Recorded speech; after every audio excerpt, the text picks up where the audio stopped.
Take 4. Lit, lit, lit. I can honestly say that making Tyrone is arguably the most rewarding experience of my artistic career.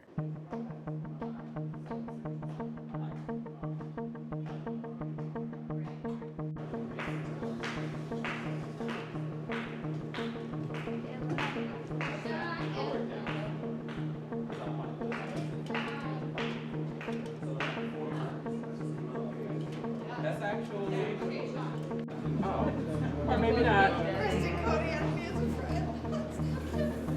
So you have to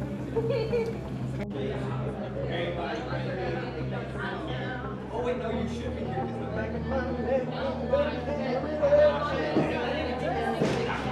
Isn't it a pity? Doesn't feel shut up and that's sit tight. I need to examine my audience when I first come out here. It'll be like on the street. It's okay. You were here. Calm down, we're here all the time. We're not shook by that anymore. Thought I'd give it a try, you never know.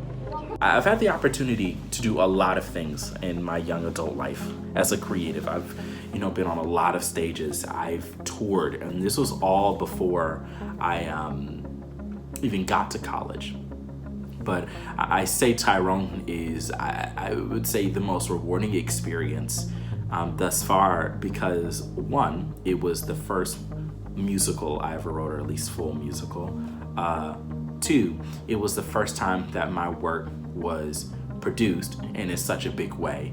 And the fact that I got to be the mastermind behind all of it, the lighting, the set, all of that stuff, I got to create the world that people walked into. Because it, in a way, was about me. Yeah, it was about me. Tyrone was born, I would say my either sophomore or junior year of high school. And Tyrone, it wasn't originally called Tyrone. It was called The Powers. The Powers was a web series that I was developing about these teenage kids that get sucked into this comic book world. There wasn't really a hip-hop element to it. Music wasn't even really an important part of it outside of maybe the score. But I just had this crazy idea of, I had a lot of friends in high school that loved anime and could draw, so I had this crazy idea of having them draw this comic book world, projecting it on the screen in our auditorium. Well, that was where it was born, this idea of a web series, but it sort of died because I didn't exactly go to an art school. So their focus wasn't making my little web series or any of the projects I really had going unless it served them. I got to college and I had the desire to direct something. And that's when the idea popped back up. My main focus with this show was to celebrate the underdogs. This show was heavily inspired by my young adult life. And I was nobody's heartthrob. I was nobody's pretty young thing.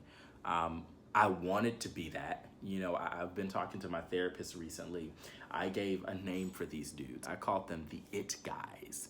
And I had this idea. It was this thing called the it guy complex, where it was the handsome, brooding dudes that played football and basketball that all the girls loved. And I was like, well, why can't I be that? And I think that's something that sort of seeped into the Tyrone character, especially in the new Detroit version.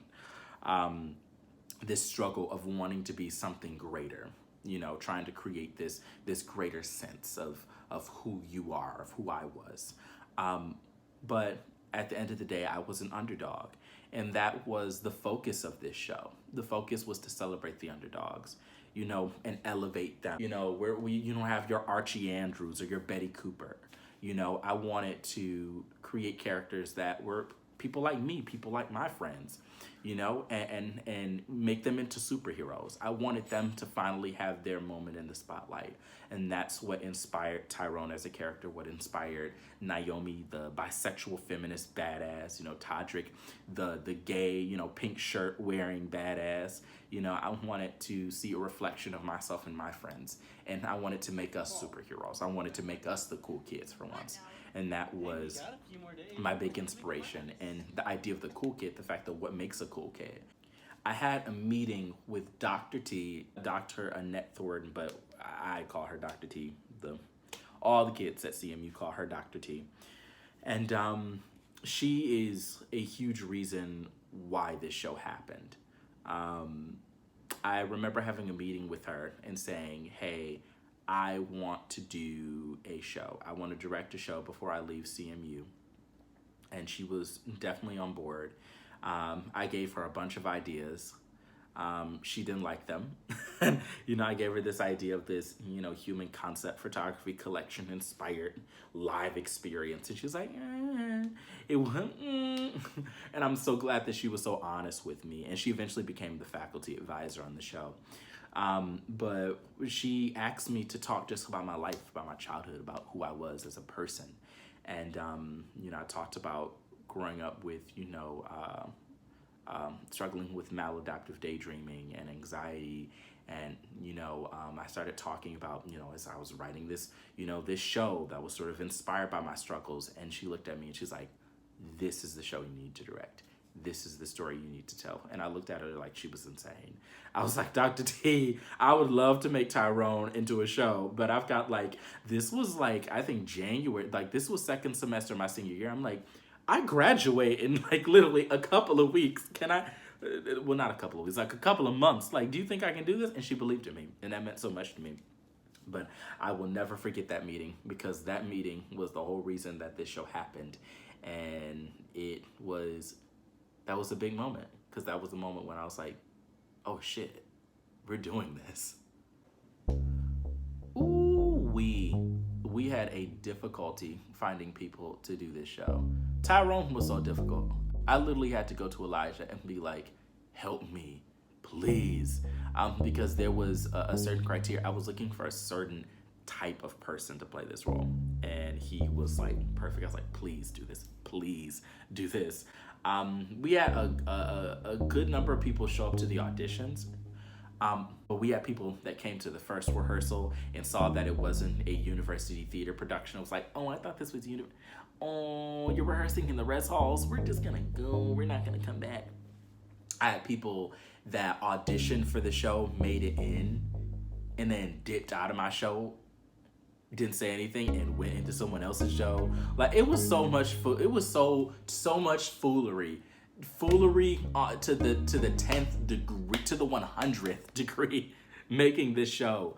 And so many people that didn't believe in it. I literally, one of my cast members literally came to me and said that one of their friends told them, you don't have to show up to rehearsal. I mean, it's not like it's a real show.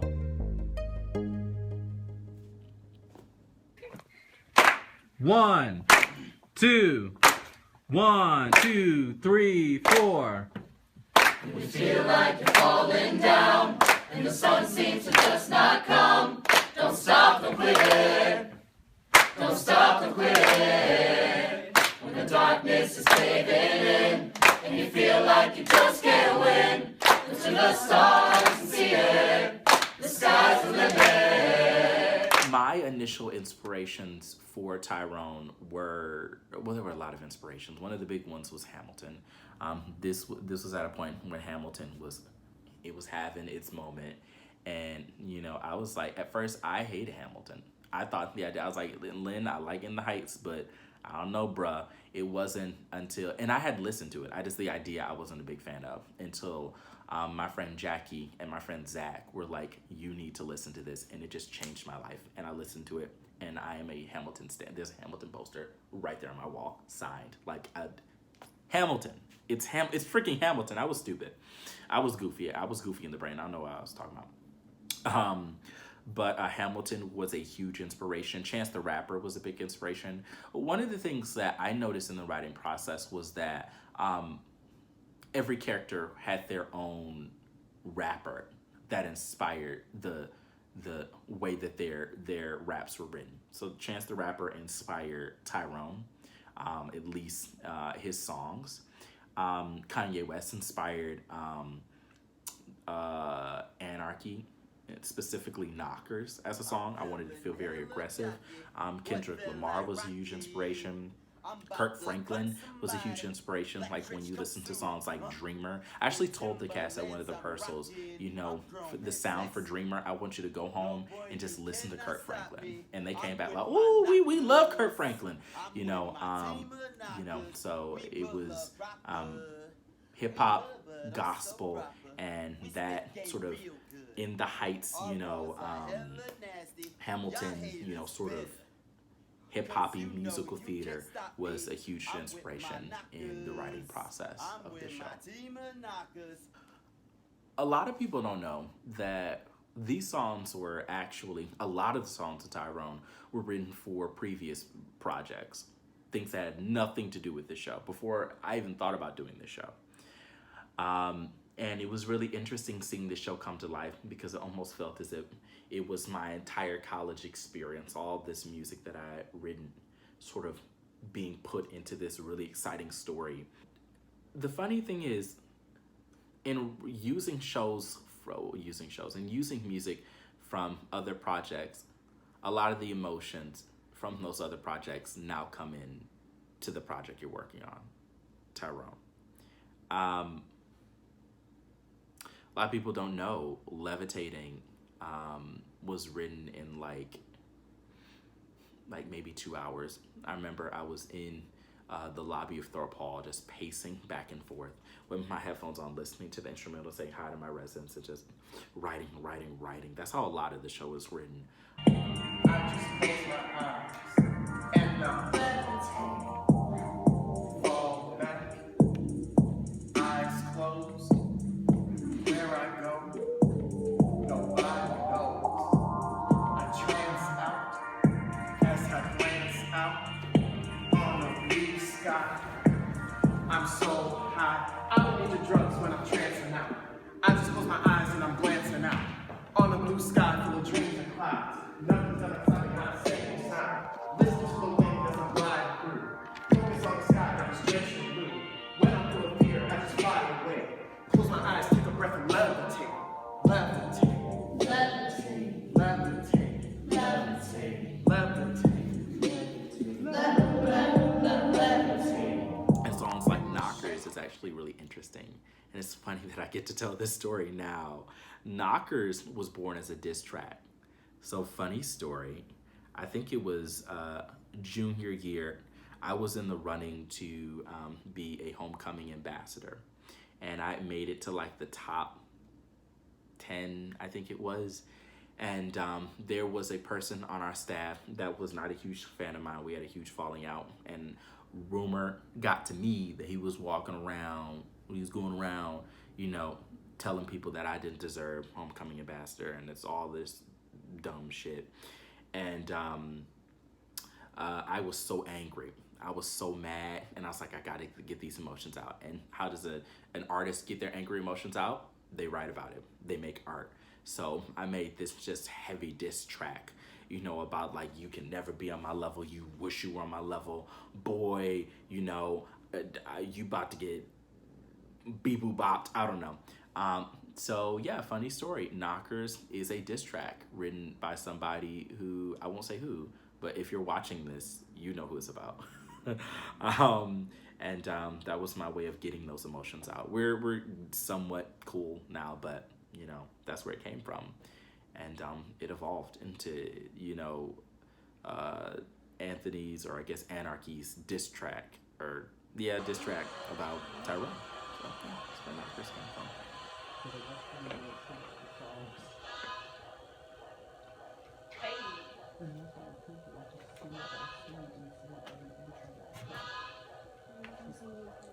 I'm feeling cocky. I'm feeling hella cocky. Boy, feel like Rocky. I'm about to clock somebody. Black trench coat suit.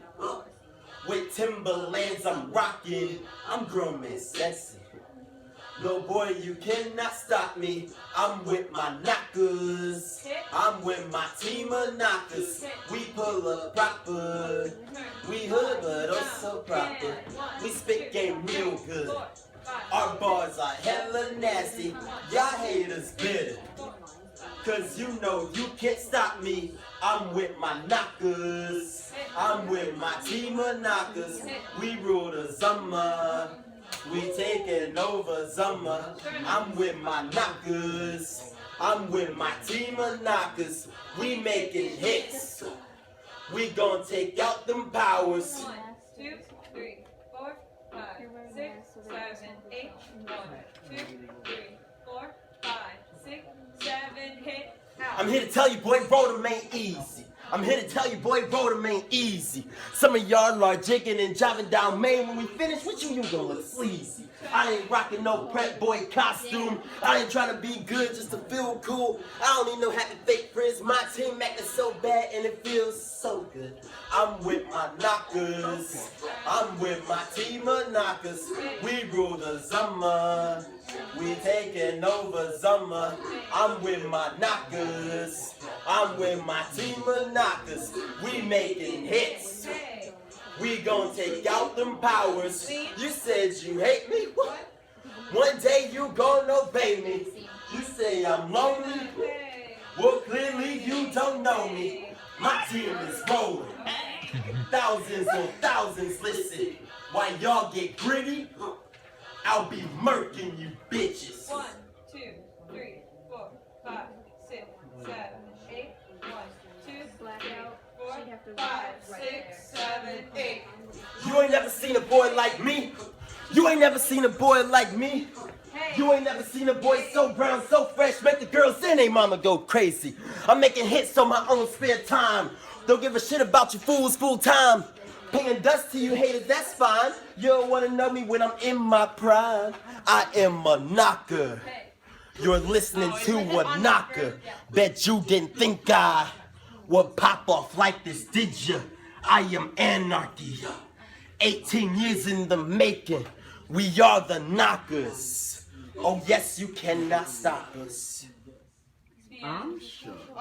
My brother was a huge inspiration on the show because my brother is a rapper. He's a screenwriter. And he's the reason why I'm the artist I am today. I don't think I would be as serious an artist if it wasn't for him. You know, I used to tag along, you know, go to the studio with him when he recorded his singles and his EPs, and just seeing the passion that he had for what he did really inspired me. I never saw myself as a hip-hop artist, as a rapper. So doing this musical was sort of scary for me because whenever every project I've ever worked on, one of the big things that I think about is, what is Christopher gonna think about this? He is the level of excellence that I aspire to. I was thinking, what is he gonna think of this? It has to be good, because if Christopher doesn't like it, it's gonna suck. Talking about MD isn't as taboo as it used to be when I was younger, because it used to be my greatest secret. And now I'm just like, let me tell you about maladaptive daydreaming. I didn't discover I was a maladaptive daydreamer until I think like junior year of college. I remember I was taking online summer classes at Wayne County because honestly, I wanted to get my credits up so that in the fall I wouldn't have to give CMU too much money. So I took summer classes so that I could avoid taking them during the regular school year. And I took a break that day and I was looking up excessive daydreaming. And the first thing that popped up was maladaptive daydreaming. And I fell down this rabbit hole of YouTube videos, forums, and just all types of articles from like The Atlantic, you know, about people that struggle with maladaptive daydreaming. To give you all sort of tell you what it is, maladaptive daydreaming, in my understanding of it, is excessive daydreaming. Some people call it maladaptive daydreaming disorder, but it hasn't been like called that by any major publication or psychology publication or psychological professional. I don't know how to say that. But it's basically excessive daydreaming, and for me, very vivid daydreaming. So a maladaptive daydreamer might be a huge fan of Game of Thrones. They will sort of send themselves into a trance where they drift off into this daydream, this very colorful, exciting daydream world, where they insert themselves into different stories. Some people have different triggers. For me, music is a trigger, and that seems to be a trigger for a lot of people. I like to listen to film scores. I notice a lot of maladaptive daydreamers do that. And they'll do something like rocking back and forth or pacing. Growing up, I ran, and I still do it to this day. Sometimes when I run, I'll maladaptive daydream. And you just get sucked into this daydream world. It's not a normal daydream. It's like, it's excessive. Some people do this every single day, and they just drift off into this TV show or music video they've created in their mind. And this is an escape for them. For some people, this can be, an escape from trauma that they've experienced in their life. And this was a way for me to sort of elevate myself. I had really terrible self-esteem growing up, and it still follows me today. And it was my way of being able to see myself as something different.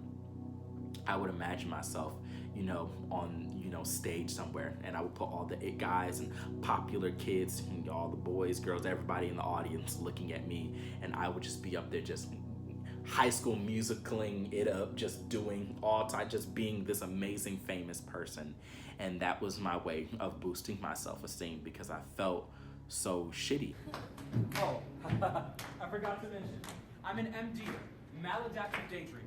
In other words, when I daydream, I block out everything and create the world my way. It's like having little movies in your head, and music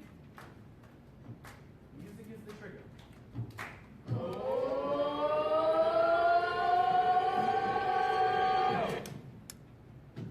Spit some bars, bro. Come on, you got it. Let's help him out. Tyrone, you got it. Tyrone, you got it. Tyrone, you got it. Tyrone, You got it. Tyrone, you got it. Everything that you see in the show is basically like my experience. Some things are exaggerated just because it's a musical, but it's so real. That's what I went through. That's what it felt like, trancing out and going into these other worlds, and sort of creating this escape for myself from the real world. I didn't feel like I was living an interesting life like the cool, popular kids. So I made one for myself. And at times it made me feel strange, because I would, be walking down the street at class, and if I had my earbuds in listening to whatever I was listening to, I would just trance out, and I would just like stare off into the distance, and people started bringing it to my attention, like, are you okay? Are you all here? Because you just be like, it looks like you'd be somewhere else. And the funny thing is, like, they might have been joking with me, but no, like, legit, I was somewhere else. You got it. Tyrone, you got it. T for the first boy in the inner city. Y for the youngest cat in the yellow tailors. R for the rarest. You can never fit this. O for the abyss. Plus the E for the endless dudes nonstop. D for the essence of dudes nonstop. T to the Y to the R to the O to the N to the E to the J E A. Go, a hero in the making. All the haters be shaking. Oh. Tyrone, you got it. Tyrone, you got it. Tyrone, you got it. You got it. Tyrone, you got it.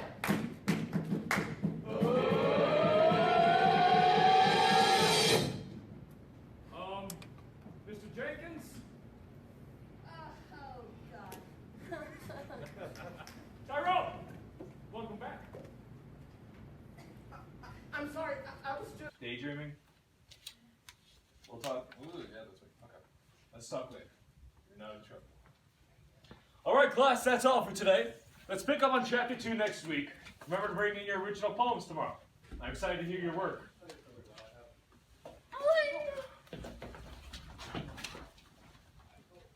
Hey. Hey. I'm so sorry. I'll do better at concentrating. I've just been struggling lately. With? I don't know. My mind. That's a big thing to struggle with. What's going on up there? I don't know. I just drift off sometimes to other places. Like other worlds? Sometimes. Wait, Look up empty. I can tell from your face and the way you tapped your fingers that you were daydreaming. what's MD? It's a certain kind of daydream. Excessive daydreams with vivid detail. You create them from scratch and the dreams or experiences are vivid, right? Yes. I was an MDer when I was in college. I thought I was weird. It wasn't until I got older and did my own research that I found out why I daydream differently than others. Did it ever go away? No. I just found a way to tame it. It can be creative space sometimes, but when I was younger, it hindered me. I feel like I lose sense of reality sometimes. I want to control it, but I don't want to lose it. I can give you some resources to help. It's tough, but it gets better. Trust me. Your dreams will be on your side one day. Looks like your friends are waiting for you. We can talk more later.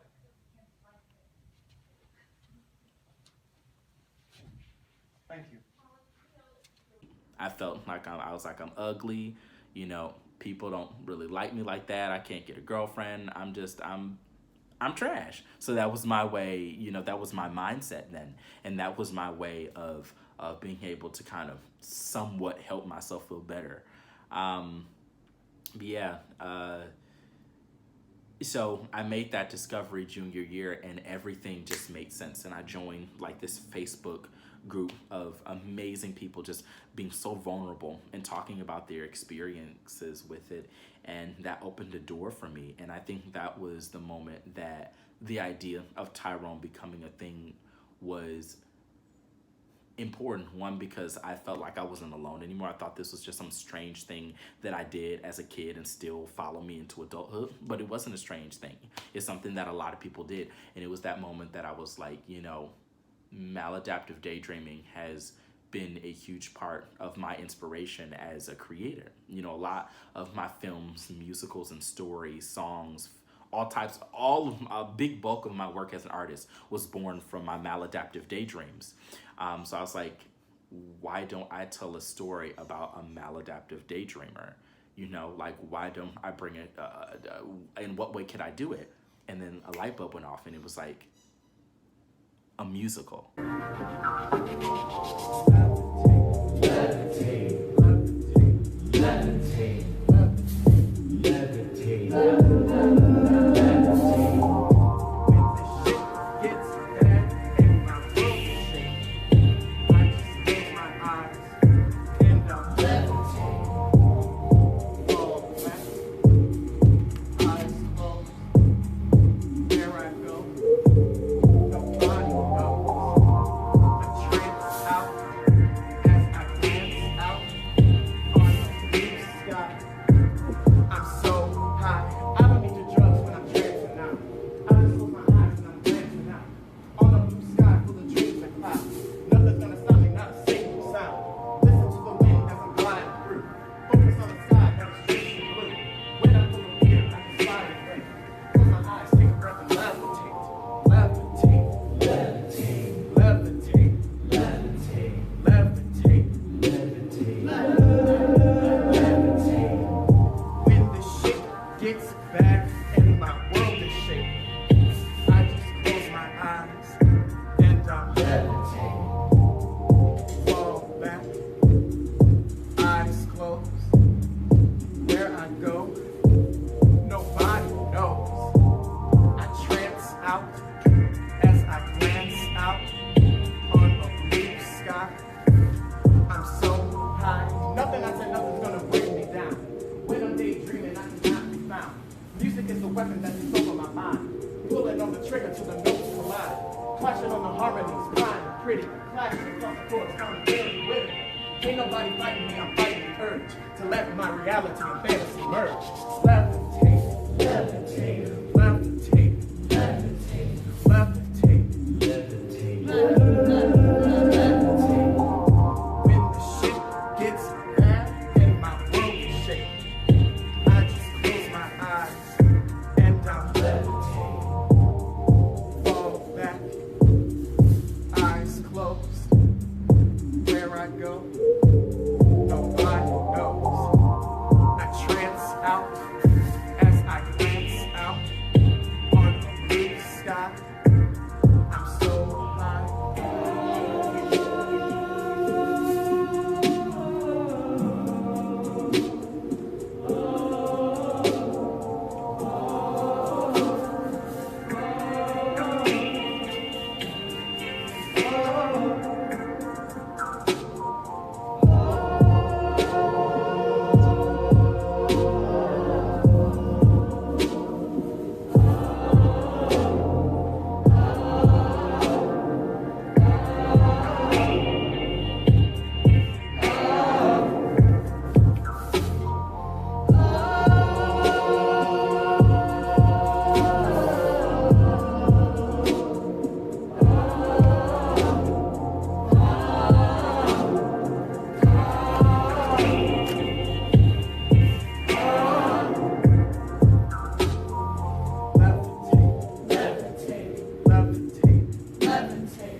When the shit gets bad and my world is shaking, I just close my eyes and I'm levitate, levitate, levitate, levitate. When the shit gets bad and my world is shaking, I just close my eyes and I'm levitate, levitate, levitate. When the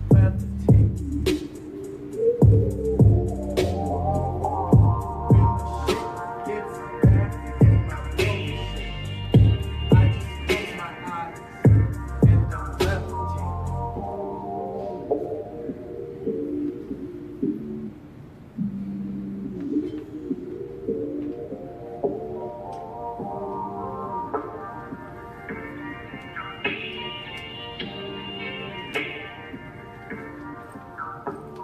A lot of people have asked me why I did the show outside of university theater at CMU.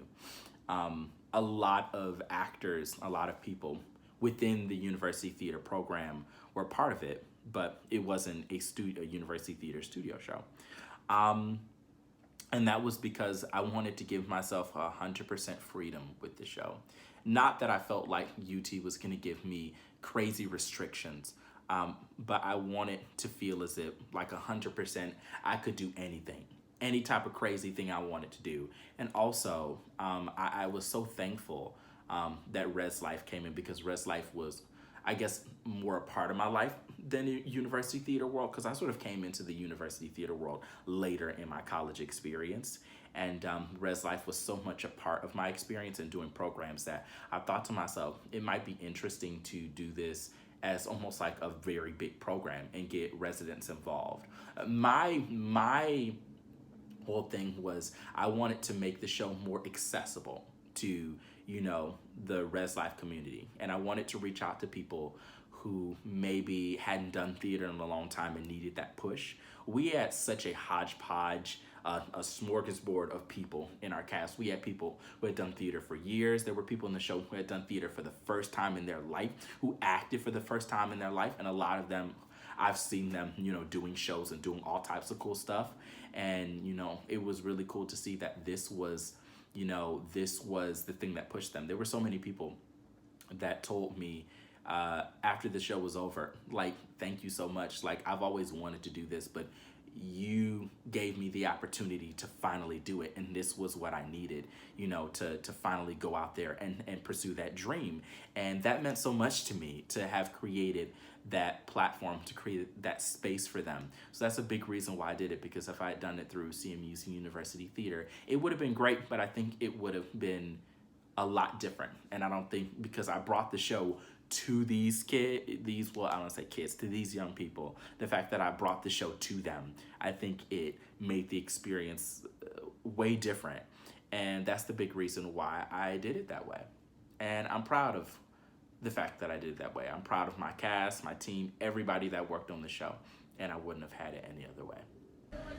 We rehearsed in very unconventional spaces. I wanted the show to I wanted it to prove that theater could happen anywhere. So I brought the show to my residents. You know, I wanted them to rehearse in their own space, somewhere where they were comfortable. And yeah, it was really interesting. I mean, we even did like a flash mob, you know, to advertise the show. So we just ran around campus performing, you know, Tyrone, You Got It. And that was so freaking fun to watch.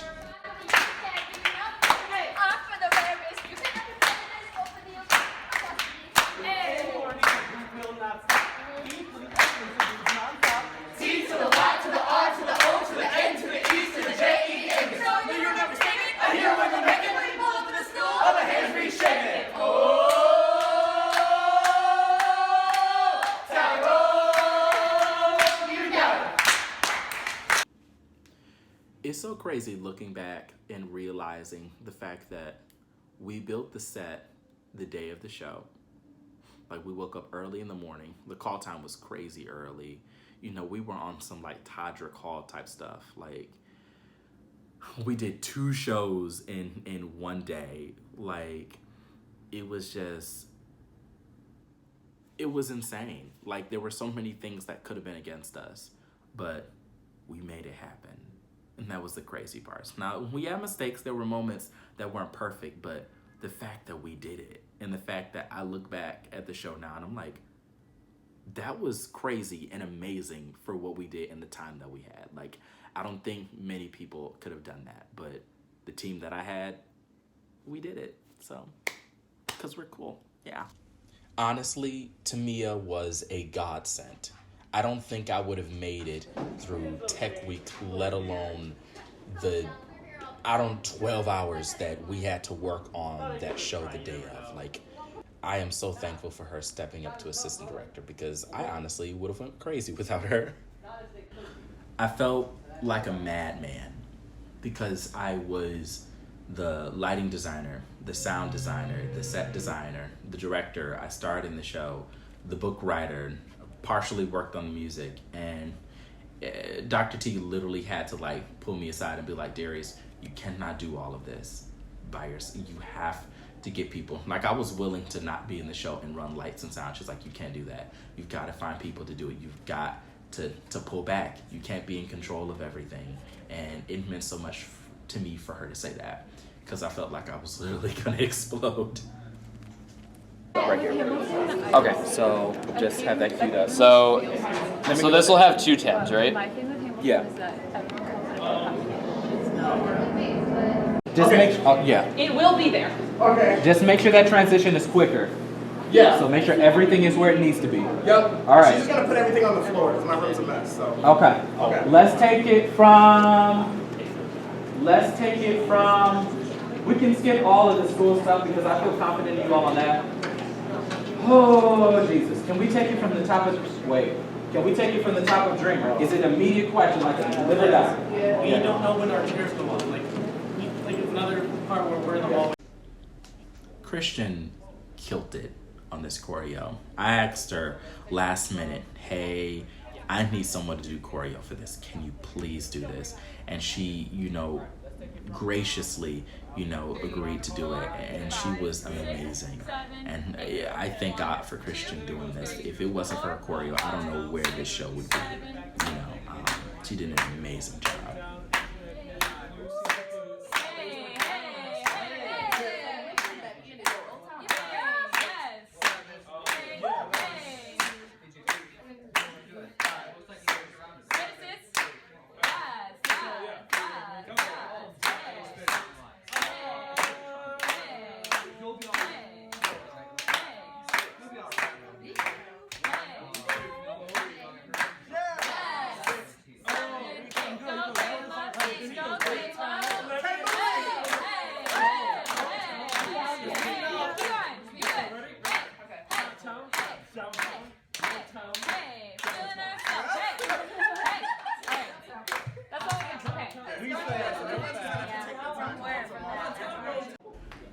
We had such a diverse cast for this show. I can honestly say probably the most diverse cast I'd ever seen in a show at CMU. You know, we had so many different people from different walks of life, different races, sexualities, people who were residents in the hall, people who were university theater students, people who had done theater for their entire life, people who had never done theater ever. And having all of these people come together and create this really awesome piece of theater was just, it was an amazing, amazing experience. You can't tell a high school story without a bully, right? Or the high school narrative. I had my fair share of bullies in school, and Anthony was sort of a hodgepodge of all of those experiences I had with bullies, as well as he sort of symbolized my anxiety at that time, that feeling of me wanting to be taller, stronger, better, and this being the picturesque it guy that I couldn't achieve, that also stood against me. Oh, you can catch them. Girls can get it too. Is that so? Hey! Have some fucking respect. You ain't gonna do shit to her. Oh no, let him try. What's this? Hey, give that back! Oh no, are you gonna cry, little bitch? His friendship bitches may be a rough dog. Give him the fucking comic book, or else. Ooh. Now! I'm so scared the fag bitches are gonna come get me.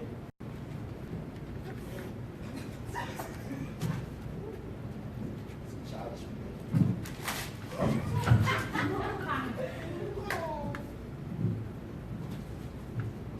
You don't know when to quit, so I'll shut you up. This will be a fun ass night for me and my girls. Call off your girls. This is a man's fight. There's only... Call them off! Don't worry, You nobody. fight me and me alone.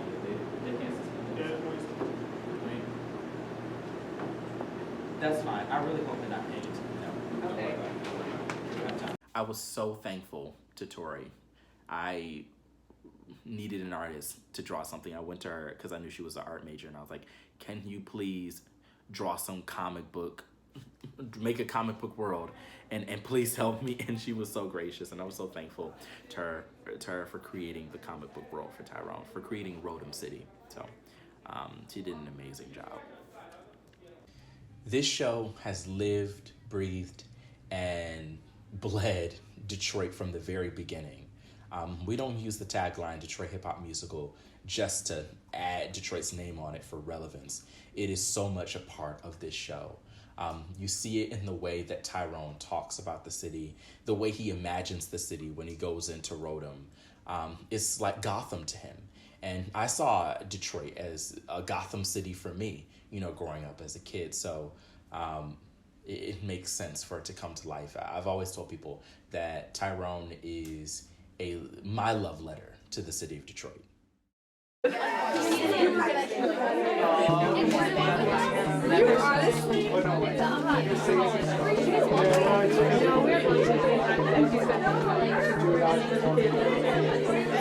Are you excited for the play? Yeah, I'm just hot and sweaty, but I'm super excited. What have you heard about it so far?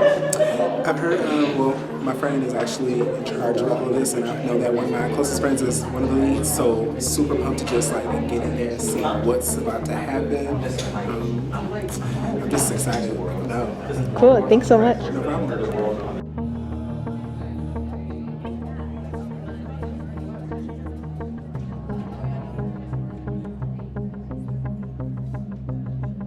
Do you feel like this experience has sort of brought you all together as a cast? Definitely. Like I've known a couple people in the cast, like him included, and oh my god, I've known him for a while, and I've known a couple other people. I wouldn't have met like at least half the cast without this whole fiasco going on. So yeah, what better? So yeah, I definitely think that it's a great project. I got to know a lot of people throughout here. It's really great. Cool.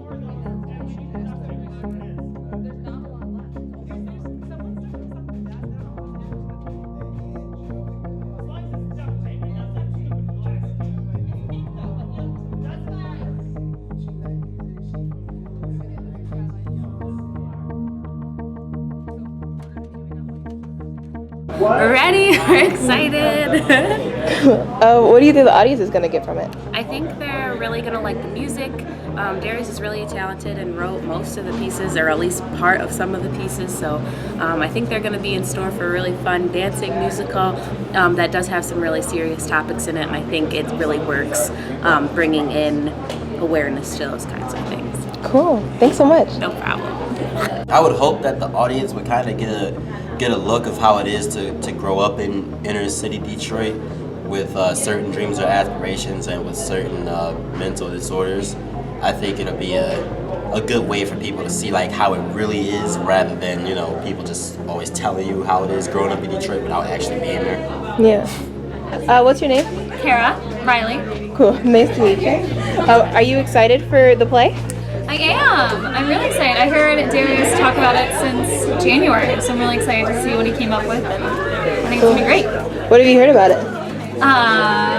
That's about a guy from Detroit and superheroes, and it'll be a lot of fun and blow our minds. Cool. Thanks so much. You're welcome.